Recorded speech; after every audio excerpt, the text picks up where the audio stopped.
everything looks familiar, like my makeup, my outfit, Stacy's bows, you are not going crazy? That's because it is. I am sitting here today and I had a little bit of time before my appointment gets here this morning, so I'm just gonna knock out a few videos. So just ignore that we look exactly the same as we did in the last video, because you'll probably see the same look for a few more. Oh well, right? All right, so today I want to talk to you guys about show quality dog breeds versus pet quality dog breeds. The first thing that I want to say is that it makes absolutely no difference at all whether you have a show quality dog or a pet quality dog. Dogs are dogs, pets are pets. We all love them, no matter if they are show quality or not. So please do not say anything about like, oh, you think that show dogs are best or whatever you want to say. No, I am just here to explain the differences between show quality and pet quality, because a lot of my subscribers have asked me to explain the differences. And so I have been around dogs for a very long time. And so I figured I would show you guys or tell you guys what I know about the differences between pet quality and show quality. Okay, so the very first thing, and here's her tail. She wants to lay the other way, so we are just gonna go with it. You'll just have to look at me. Okay, so the very first thing that I wanna tell you about show quality versus pet quality is, when you are looking for a pet, you have to decide whether or not you want a show quality dog or a pet quality dog. I would have to say that the majority of people just want a pet quality dog. They want a healthy dog, and pet quality is certainly 100% fine. However, if you are looking to, either show your dog or have a show quality pet, there are certain things that you definitely do need to look for. And one of those things is finding a reputable show breeder. Now, just because a breeder tells you that they show or that they have show quality dogs does not mean that you are going to get a show quality dog. As a matter of fact, even if you go to a show breeder who actually does breed for show, there are no guarantees that you will get a show quality dog. If it was that easy, then all of their dogs would be champions, right?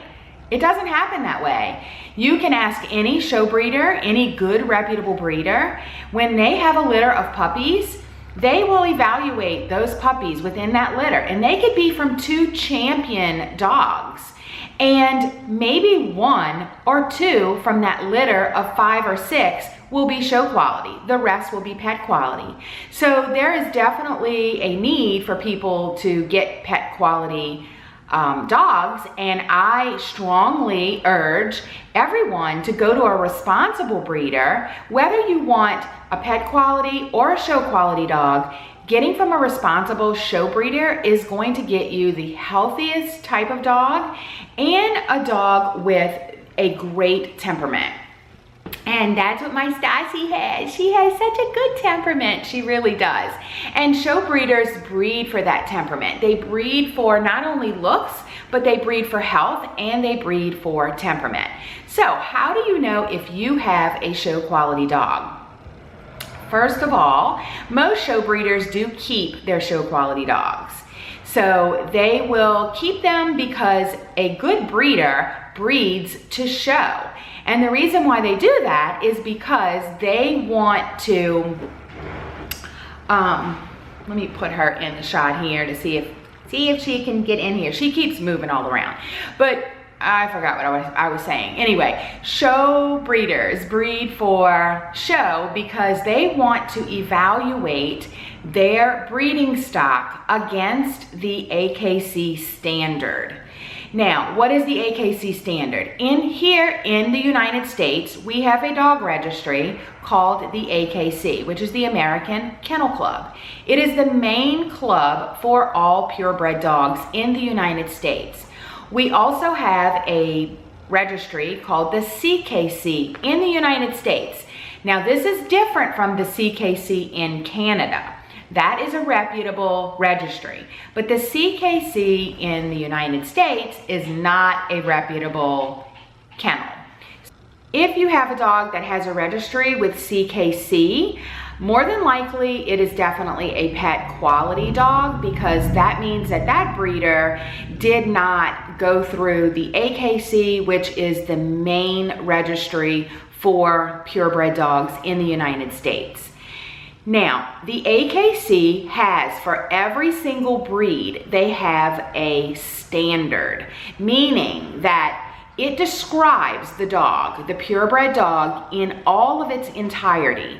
It describes the nose, the ear set, the teeth, the length of the dog, the height of the dog, the temperament of the dog.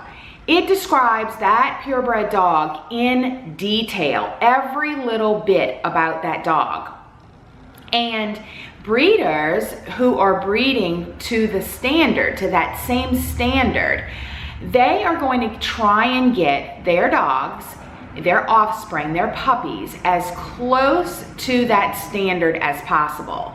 So the reason why they show is so that other judges can look at what they are producing to see whether or not that particular dog then meets the standard of the AKC.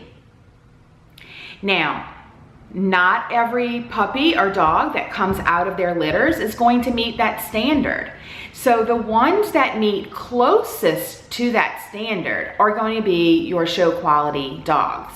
The ones that may be a little bit big or a little bit small or a little bit too tall, or the top line, which is the back, might be a little bit bowed instead of straight, if that's what that standard says.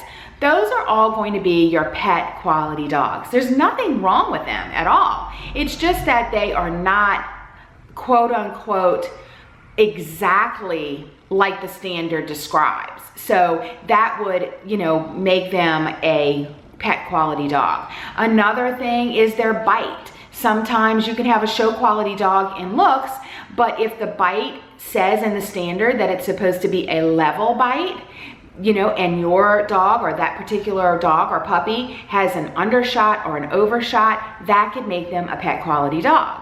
So it's those little things that is kind of like the difference between show quality and pet quality.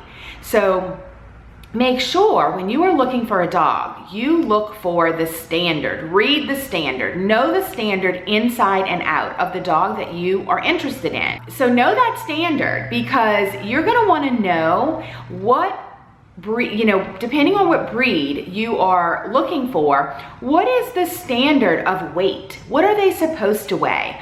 How tall are they supposed to be? What is their temperament supposed to be like?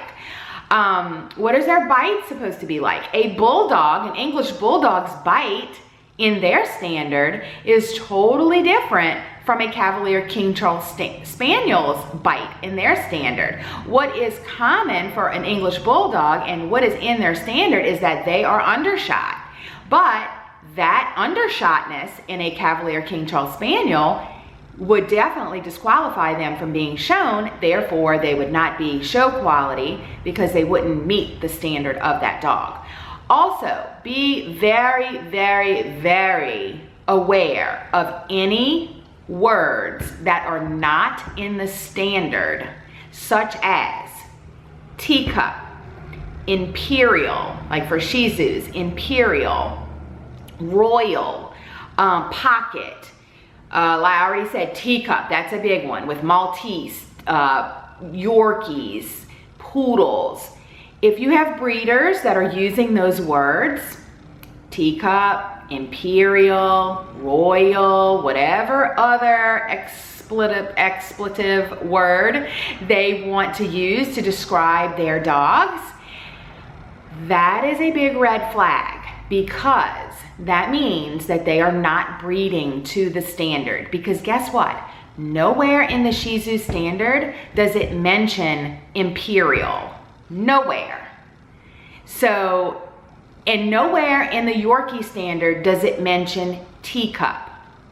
So it really irks my nerves when I hear, like, especially Yorkie, you know, Yorkie breeders, Yorkie friends, or people, you know, the public, and they'll say, oh, I'm getting a teacup Yorkie, and I'm like, there's no such thing as a teacup Yorkie. Read your standard. The standard for Yorkies is 4 to 7 pounds, period. There is no teacup. There is no imperial Shih Tzu. It's just not. It's just words that breeders use to sell their dogs, to put labels on their dogs. And it really pisses me off, because if you're gonna breed, be responsible. Go by the standard of purebred dogs. If not, just put any 2 damn dogs together and breed a mutt. Because basically, that's what you're doing if you're not breeding to the standard that the registry for purebred dogs is designed for. It's designed for that reason. It's designed to keep those purebred dogs looking like they're supposed to look. And so if breeders are not breeding for the standard and they're using these words, Yorkies and teacup, I mean, not Yorkies, teacups and imperial and all of these different words, they are not doing the breed a justice at all. They really aren't. They're not doing the breed justice, and they are misleading the public. And so that's why I wanted to come on here and talk about this subject today, to give you a little bit of insight on the correct terms and what to look for when you are looking for a purebred dog. If none of this matters to you, then go to the shelter and adopt. There are plenty of mixed breed dogs out there that need loving, loving homes. But if you are in the market for a purebred dog, then do your research, look at your breeders, look at their verbiage, look at what they're doing as far as if they're showing, if they're not showing. If they're not showing, chances are they don't have really great quality dogs. And I'm just gonna be honest, I mean, because that is how it is. You know, most breeders that are producing real good quality dogs are going to show, because that's what they do. That's what they do. So I hope this helped. If you have any questions, please leave it in the comment section below. Thank you guys for watching, and I hope that you have a great day wherever you are, and we will catch you on the next video. Bye guys.